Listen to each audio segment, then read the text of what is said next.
We find ourselves in London, where we meet top model Lara to talk with her about her experiences at the set in Los Angeles, where she worked with art photographer Alex Prager and the new SL on the key visual for the next Mercedes-Benz Fashion Week.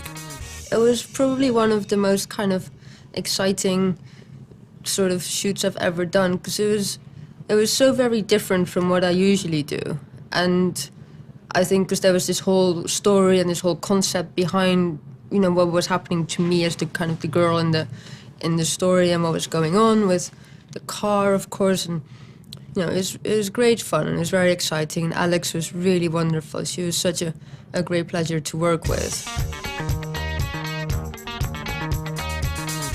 I think it was the first time where it was all together in sort of one day at the same time. We've done sort of, you know, obviously done things where they film a lot of behind the scenes and they want you to do little bits in between during the actual photo shoot, but it's never been so much in one day, and also so quickly, because we were done by 6.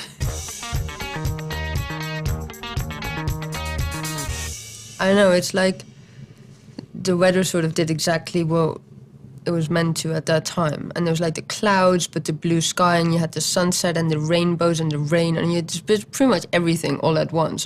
An actual whole proper rainbow.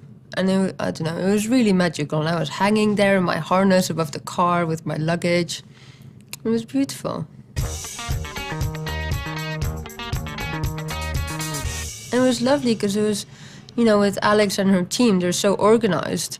And everyone had like their specific job, and they did it like really well. And everyone was so on it and so prepared for the bad weather. And it was great. And she was so, I don't know, she was really nice to work with. Well, we did a little bit. When I arrived on the shoot in the morning, we talked about, you know, what she wanted to do and what the story was. And I hadn't heard about it previously. So the art director and Alex together, they explained to me like, you know, what was going to happen, and that I was going to be stuck in this terrifying tornado and all those things. So you're gonna go, okay, well, I've never been in a tornado before, but, you know. So I had a little bit of time to think about everything. It was painful, but it was wonderful as well. It's one of those things, and you see, you know, people flying around in the movies, and you're like, wow, that must be so fun. And it is really fun for like 10 minutes. And then it's not that much fun anymore. You're like, just hanging here. But it was so exciting to kind of try, and I loved it. It did get a bit painful after a while, and I did end up sort of bruised. But yeah, it was totally worth it. I didn't particularly love the bit where I was spinning around, because I get quite motion sick. But it's all in the name of art, I suppose. It's beautiful. It's very, very modern, very cool looking, and it looks like it could go really fast, which is what you want, isn't it?